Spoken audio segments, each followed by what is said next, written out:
Saat ini saya sudah bersama dengan narasumber dari Binmas Polda Metro Jaya. Bisa diperkenalkan, Binmas itu sebetulnya lebih kepada menangani apa saja, Pak? Dan di kepolisian itu ada 3 aspek, represif, preventif, preemptif. Nah, kita bertugas di preemptif. Pemirsa, bersama saya Bena Rangkuti dalam program acara Bincang Hebat.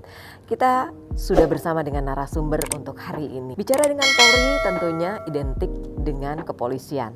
Nah, di era COVID-19 ini apa saja yang tentunya dilakukan dan apa saja yang menjadi kendala ketika kepolisian melakukan tugasnya sebagai abdi negara. Di momen bulan November ini tentunya kita mengenang Hari Pahlawan, dan tentunya ketika kita mengatakan sebagai pahlawan bukan hanya orang biasa atau sosok pahlawan yang lainnya. Polisi juga salah satunya sebagai abdi negara yang bisa dikatakan sebagai pahlawan. Akan tetapi yang akan saya kupas tuntas di sini bukan tentang hal tersebut, namun tentang bagaimana yang sudah dilakukan kegiatan dari Binmas Polda Metro Jaya. Apa saja yang mereka lakukan, apa saja yang tentunya harus disampaikan kepada masyarakat, dan apakah masyarakat nantinya juga bisa menyampaikan beberapa informasi sinergi untuk ketertiban keamanan masyarakat. Pak Badia, selamat datang. Terima kasih sudah hadir pada hari ini. Pak Badia, tadi saya sudah sedikit mengulas tentang kepolisian di era COVID-19 ini. Ini tentunya masyarakat kan banyak nih yang belum begitu mengetahui tentang sisi dari Binmas, mungkin masyarakat luas. Mungkin bisa diperkenalkan, Binmas itu sebetulnya lebih kepada menangani apa saja, Pak? Baik, terima kasih, Mbak. Assalamualaikum warahmatullahi wabarakatuh. Mbak Bena, terima kasih. Mbak Bena Rangkuti ya. Iya. Terima kasih. Saya sedikit menjelaskan bagaimana tugas dan peran fungsi Binmas. Nah, fungsi Binmas ini salah satu fungsi kepolisian, dan di kepolisian itu ada 3 aspek, represif, preventif, preemptif. Nah, kita bertugas di preemptif. Represif itu di reserse, preventif di Sabara. Nah, ini di Binmas preemptif. Bagaimana kita mencoba menggali potensi masyarakat supaya bisa membantu tugas kepolisian menjadi polisi bagi dirinya sendiri. Sehingga insya Allah nanti dengan situasi saat ini, memang apalagi dalam pandemi COVID ini, masyarakat diharapkan responsif, aktif untuk terhindar dari hal yang tidak diinginkan. Salah satunya adalah terhindar dari pandemi COVID ini, dan juga dari masalah Kamtibmas. Kamtibmasnya. Kamtibmas kan macam-macam ya. Itu luas tentunya. Luas sekali. Kita dengan keterbatasan Polri ini, kita memberdayakan seluruh potensi masyarakat yang ada, sehingga membantu kepolisian tidak terjadi ancaman gangguan hambatan di masyarakat. Ini tentang masyarakat tadi, ketertiban keamanan masyarakat. Ketertiban perpolisian masyarakat di masyarakat. Okay. Perpolisian masyarakat. Perpolisian masyarakat. Okay. Polmas di masyarakat. Itu seperti apa untuk disintegrasi bangsa ini? Baik, Mbak Bina, ini kita tahu bersama, ini kan fenomenanya luar biasa. Kita di Indonesia ini majemuk ya, majemuk, masyarakatnya tipologinya sangat luar biasa. Ini berpotensi juga bisa terjadi disintegrasi bangsa. Nah, karena itu kami Binmas dibantu dengan seluruh tokoh masyarakat, tokoh ulama, kemudian tokoh agama, lintas sektoral, tokoh adat, dan seluruh sampai aspek masyarakat ini, bagaimana menciptakan cinta wawasan kebangsaan, itu yang paling penting. Kemudian juga supaya terhindar dari isu-isu yang tidak bertanggung jawab, yang memang berkeinginan untuk memecah belah kesatuan NKRI ini. Karena sudah ada apa memang sudah tercium hal-hal seperti itu?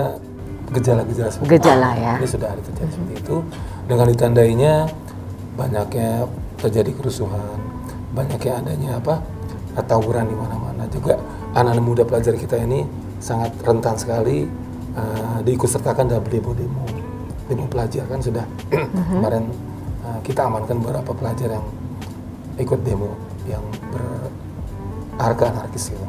Pak Badia, kita ini kan terdiri dari berbagai macam suku bangsa, latar belakang, demografi yang berbeda, karakter yang berbeda. Apalagi di DKI Jakarta ini ya, yang merupakan barometer dari kota-kota lain juga. Ini sangat menjadi sorotan. Tentunya tidak mudah dalam menangani beberapa hal-hal yang akan memicu atau mulai memancing ketertiban keamanan yang akan mengganggu ketertiban keamanan masyarakat. Nah, ini apakah ada beberapa toleransi yang dilakukan dari Binmas sendiri? Baik, Mbak. Salah satu yang kita laksanakan adalah kemarin kita mengundang seluruh ormas yang ada di wilayah Jakarta. Kemudian juga kita supaya mereka menyampaikan sendiri dengan niat sendiri bagaimana supaya Jakarta ini terbebas dari tindakan anarkis. Sudah terjadi kemarin kan, ada demo, beberapa aset dari aset kita sebatas umum terpaksa dirusak. Nah, ini kita gali dari mereka karena memang salah satu ormas ini juga tugasnya bukan dari Polri, bukan tugas dari Pemerintah Daerah Kesbangpol. Nah, ini informasinya macam-macam, Mbak, dari seluruh strata masyarakat. Nah, ini kita galang mereka untuk supaya membantu juga setiap daerah masing-masing untuk membantu Kamtibmas di wilayah masing-masing itu. Jadi dirangkul semua begitu ya? Juga ini, Mbak, kita mencoba untuk memberdayakan FKRK, Forum Komunikasi Lintas Beragama. Forum Komunikasi Lintas Beragama. Itu bagaimana cara strateginya mungkin dari Binmas agar mereka semua nih, kita semua menyatu nih, agar kita semua rukun, apakah dengan acara-acara tertentu? Ya, kita sudah melaksanakan kegiatan, kita undang silaturahmi, dan dalam waktu dekat ini juga karena menjelang pilkada serentak, tentunya ini salah satu yang kita jaga ini adalah toleransi umat beragama. Ini kan Indonesia sangat dikenal negara sangat toleransi. Ini harus kita jaga. Kita laksanakan berkumpul masing-masing, bagaimana saran-sarannya agar kedua umat beragama ini bisa tetap terwujud itu, Mbak. Sering kita laksanakan kegiatan yang sifatnya insidental, 1 bulan sekali kita berkumpul, kita undang seluruh tokoh-tokoh agama, khususnya forum lintas rukun umat beragama. Jadi rutin dilakukan seperti itu ya untuk mendekatkan. Salah satunya juga adalah yang dilaksanakan, kita mencoba untuk anggota-anggota di lapangan Babin Kamtibmas, khususnya misalnya agama Muslim, dia setiap ada undangan pengajian itu datang, melaksanakan sholat berjamaah. Kemudian misalnya ada membutuhkan tempat ibadah lain, membutuhkan pengamanan, kita inisiatif tanpa diminta, Babin Kamtibmas, anggota-anggota lain berseragam sabara untuk hadir di tempat ibadah untuk menjaga itu. Ini tentunya berlaku untuk semua ya, dari Binmas nih, dan Binmas melayani bukan, semua. Bukan hanya fungsi Binmas, fungsi Binmas ini juga diemban oleh fungsi lainnya. Karena seluruh fungsi kepolisian mengemban fungsi Binmas itu paling penting. Itu hebatnya Binmas. Itu hebatnya Binmas. Fungsi Binmas dimiliki oleh fungsi reserse, fungsi lalu lintas, fungsi intel, fungsi pembinaan pun mengemban fungsi Binmas. Itu hebatnya Binmas. Pemirsa, jadi Binmas ini ternyata multifungsi. Bukan hanya melayani satu sisi saja, mengayomi juga, melindungi, bahkan untuk ketertiban masyarakat jika ada demo, terus untuk ketertiban yang termasuk disintegrasi bangsa, tentunya akan berhadapan dengan Binmas gitu ya. Kita coba dengan MUI juga. Kemudian dengan Dewan Masjid Indonesia, kita harapkan kita menghimbau kepada khususnya alim ulama, khotib-khotib juga tokoh-tokoh agama lain untuk memberikan yang menyejukkan, mengarahkan ya, menyejukkan, tidak memberikan perintah, tidak menjelekkan satu sama lain seperti itu. Kita arahkan seperti itu. Oke, ada upaya-upaya lain lagi yang dilakukan, yang sudah dilakukan oleh Binmas? Salah satu yang kita laksanakan adalah program 1 jam mengaji. Walaupun sekarang lagi COVID-19 nih, sementara kita, karena kan banyak keterbatasan ini, Pak. Waktu kita sempat berhenti sebentar, tapi sudah hampir sekitar kita 100 masjid. Program 1 jam mengaji, kita melaksanakan kegiatan sholat maghrib berjamaah, kemudian melaksanakan tausiah, kemudian juga mengajarkan pengajian bekerjasama dengan Yayasan Al-Quran. Tapi setelah COVID ini kita berhenti sebentar, akan kita laksanakan kembali. Mungkin seminggu sekali. Dan juga kita sambil menyampaikan himbauan masalah COVID ini. Kemudian juga ada program subuh keliling. Subuh keliling. Subuh berjamaah berputar. Itu rutin dilakukan? Salah 1 minggu 2 kali lah. Pak Badia hadir? Saya hadir. Saya hadir langsung. Bagaimana supaya mengajak masyarakat untuk selalu azan dikumandangkan, kita kaum laki-laki hadir di masjid sholat berjamaah. Jadi kita sambil mendekatkan diri, Mas. Salah satu intinya silaturahmi, berdekatkan diri dengan masyarakat, sehingga jarak antar masyarakat dan polisi kita harapkan yang selama ini mungkin paradigma di masyarakat sangat khawatir dengan polisi, sekarang kita hapuskan. Salah satu dengan kita hadir di masjid, dengan anggota yang beragama Nasrani hadir di gereja, di Hindu, di PU dan sebagainya. Oke. Salah satu pendekatan religius. Ya. Religius ya. Pemirsa, jangan salah menilai. Tentunya Binmas di 2020 ini luar biasa melakukan beberapa hal terobosan-terobosan di era COVID-19 ini. Kenapa saya katakan luar biasa dan berbeda dari yang lain? Karena saat ini di era COVID-19 ini tidak mudah ya. Tidak seperti biasa mengadakan kegiatan, acara. Nah, kendala-kendala yang dihadapi saat COVID ini apa? Salah satu, tadi saya tambahkan Mbak, sebelum ada kendala, jadi kita juga memberikan ormas setiap hari. Kita menyampaikan himbauan masalah COVID ini, baik di tempat ibadah, khususnya di pasar, di perkantoran, menggandeng ormas-ormas ini. Jadi semua ormas dilibatkan gitu ya? Karena ada jumlahnya sekitar, ada berapa ormas, kita jadwal setiap hari. Kita gandeng ormas, kita himbauan masyarakat, membagi masker, kemudian membagikan brosur, kemudian menyampaikan himbauan dengan menggunakan papan-papan reklame. Itu setiap hari kita laksanakan. Nah, kendalanya tentunya yaitu tadi Mbak, ya kita berharap ini masih ada sebagian masyarakat yang memang menganggap COVID ini biasa-biasa saja.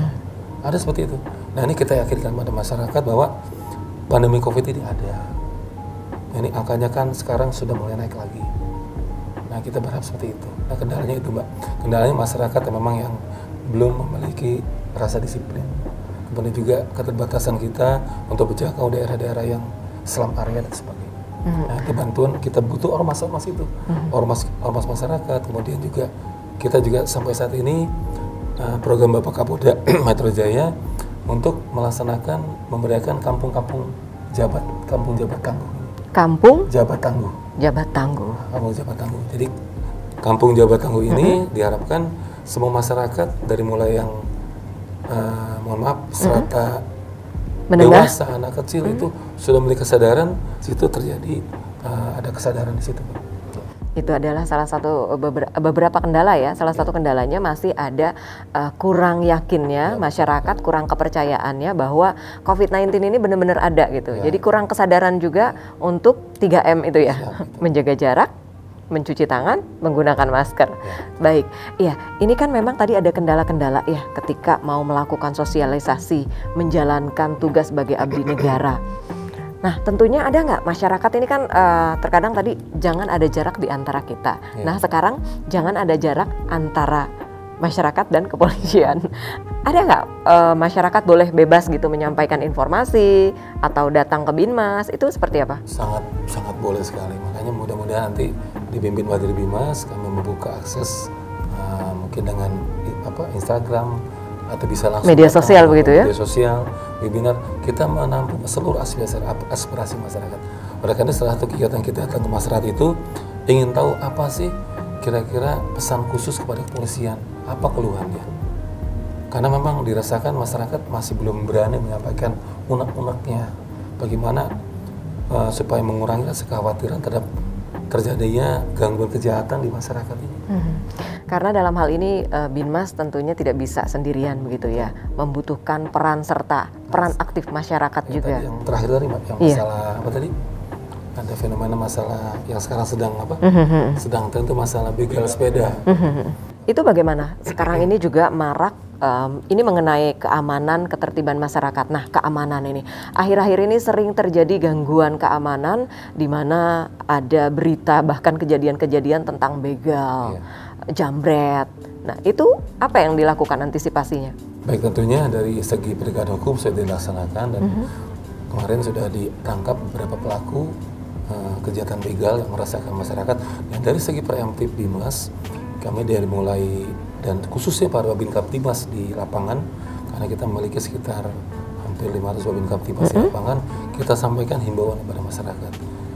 Salah satu mungkin sekarang kan fokusnya sepeda. Ya masyarakat dihimbau dengan kita gencar dengan melalui media sosial, melalui interaksi langsung, door to door kepada masyarakat, agar masyarakat satu tidak bersepeda sendirian pada jam-jam yang rawan. Kemudian juga berkelompok, jangan membawa barang-barang berbahaya. Nah seperti itu, Mbak. Jadi masyarakat harus ditimbulkan kesadaran. Itu harus diedukasi terus ya. Karena tidak mungkin kita mengawasi masyarakat sendiri, tapi harus timbul kesadaran di masyarakat itu sendiri. Nah, untuk itu tentunya ini akan dilakukan bagaimana? Apakah akan dilakukan karena ini COVID tentunya tidak sebebas sebelum COVID ya, melalui media sosial lagi, atau akan mengadakan kegiatan-kegiatan lain? Langsung kita penyuluhan lewat webinar. Webinar. Kalau mungkin kita rencanakan seperti itu. Itu bisa berlaku untuk umum gitu ya? Bisa, menerima ya? Bisa. Jadi masyarakat boleh menyampaikan kepada Binmas apa yang menjadi informasi penting begitu ya? Tentunya menjadi masukan. Dan apakah nanti kalau udah masyarakat kasih masukan, udah ikut webinar atau menyampaikan pesan, ditindaklanjuti nggak nih Pak? Insya Allah. Karena nanti kadang masyarakat, saya udah menyampaikan pesan tapi belum ditindaklanjuti tuh, itu gimana? Karena keberhasilan Polri ini 80% dari informasi masyarakat. Dari informasi masyarakat ya. Keberhasilan Polri, kemudian juga kesuksesan Polri bertugas dalam rangka untuk menciptakan keterlibatan masyarakat, rasa aman, salah satunya adalah dari respon dan partisipasi aktif masyarakat. Jadi artinya ketika masyarakat menyampaikan masukan, kritik, informasi atau apapun itu yang tentunya untuk kebaikan, untuk keamanan, akan langsung ditindaklanjuti begitu ya. Ini Mbak, paradigmanya udah luar biasa, harus bisa menerima saran masyarakat, kritik masyarakat. Oke, jadi akan bergerak cepat begitu ya. Bahkan informasinya nih, Binmas sendiri berkantor kadang hampir 24 jam begitu ya, melayani masyarakat ya. Dan nanti akan dibuatkan tempat khusus oleh Wakil Binmas, bahkan sekarang kita sedang mencoba untuk menyusun sebuah aplikasi Babin Kaptibes Management System yang sedang kita susun. Mudah-mudahan nanti dalam tahun depan bisa kita sampaikan kepada masyarakat. Salah satunya tujuan untuk menampung aspirasi masyarakat. Baik, ya pemirsa, kita tentunya juga ingin mengetahui lebih jauh tentunya tentang banyak hal yang akan dilakukan oleh Binmas Polda Metro Jaya. Karena situasi saat ini memang masih situasi yang sangat berbeda di era pandemi COVID-19 ini. Beberapa cara, beberapa langkah tentunya memiliki perbedaan. Nah, mungkin juga akan ada yang disampaikan ini kepada masyarakat agar masyarakat tetap menjadi tenang, ada harapan, karena ini menjelang pilkada. Ini akan ramai ya. Menjelang pilkada, ormas-ormas di Jakarta itu lebih dari 500 ormas. Lalu kalau tidak dibina, tidak diarahkan, khawatir ada terjadi kesalahpahaman. Apa yang akan dilakukan? Baik, Mbak. Kami sampaikan bahwa kita harapan kita bersama, dan saya kira harapan dari seluruh masyarakat Indonesia, khususnya di Jakarta.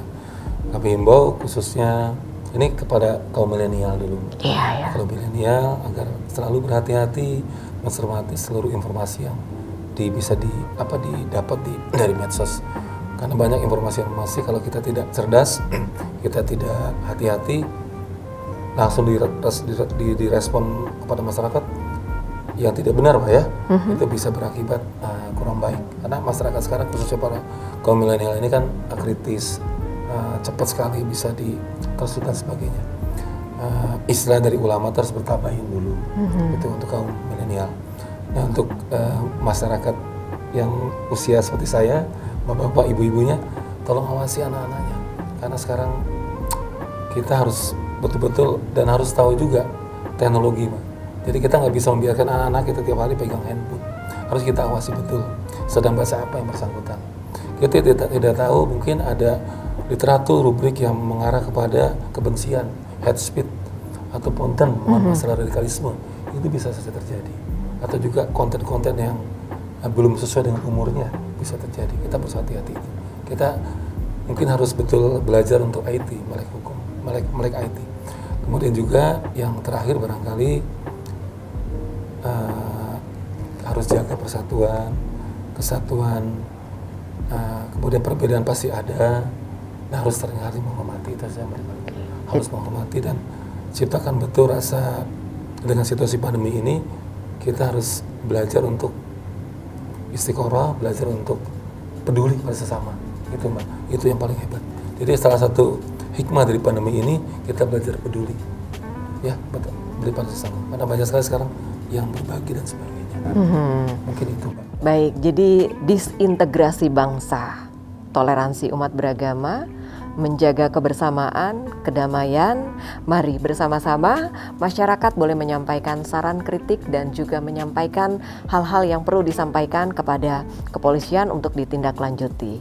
jika pihak kepolisian mengetahui informasi dari masyarakat, tidak perlu khawatir karena akan ditindaklanjuti sesegera mungkin. Anda tidak perlu merasa jauh dengan polisi, tetapi cobalah bersahabat dengan kepolisian. Karena kepolisian pun akan menerima, welcome terbuka kepada masyarakat pada umumnya. Demikian yang kita perbincangkan untuk hari ini. Tentunya sosok kepolisian adalah sosok yang mengayomi dan melindungi masyarakat. Harapan tersebut tentunya akan terus digaungkan dan akan terus menjadi budaya di Indonesia dan juga budaya di kepolisian. Demikian untuk perbincangan kita hari ini di Bincang Hebat. Semoga bermanfaat. Terima kasih atas segala perhatiannya. Tentunya Pak Badia, terima kasih. Semoga Binmas semakin dicintai oleh rakyat dan semakin Polri ya, tentunya Polri. Nah, Polri ini tentunya mempunyai lembaga lagi ya, di bawahnya ada Binmas di Polda Metro Jaya. Polisian, ya. Binmas Bimbingan Masyarakat. Bimbingan masyarakat yang terus bergerak begitu Bahkan ya. ada ulama menyampaikan bimbingan masuk surga. Bimbingan masuk surga. Iya, Pak Dir. Ini apa nih mungkin yang akan disampaikan lagi? Baik Mbak, terima kasih. Sebagai penutup, jadi himbauan kepada masyarakat, jangan sungkan-sungkan berhubungan dengan Polri. Jadi Polri adalah bagian dari masyarakat, dan kita mencoba selalu mendekatkan dengan masyarakat. Dan jangan sungkan-sungkan, kapanpun, anytime, 24 jam Polri siap untuk menunggu informasi atau masukan dari masyarakat. Baik. Terima kasih Pak Dir untuk bincang-bincangnya hari ini. Semoga bermanfaat dan masyarakat akan memberikan informasi dari apa yang dibutuhkan demi keamanan bersama. Terima kasih sekali lagi. Sampai ketemu lagi. Terima kasih Mbak Bina. Ya, demikian bincang hebat kita untuk hari ini. Semoga bermanfaat dan tentunya jangan lupa bersahabat dengan kepolisian karena kepolisian pun ingin bersahabat dengan masyarakat. Sampai jumpa kembali. Polri dan masyarakat tidak terpisahkan karena Polri ada bagian dari masyarakat dan berasal dari masyarakat. Oleh karena itu kami butuh masukan, butuh saran dan kritik agar Polri selalu menjadi insan di hati masyarakat. Bimas pencerahkan, tiada hari tanpa pemitraan, tiada hari tanpa kawan baru. Insya Allah Polri masyarakat bersatu.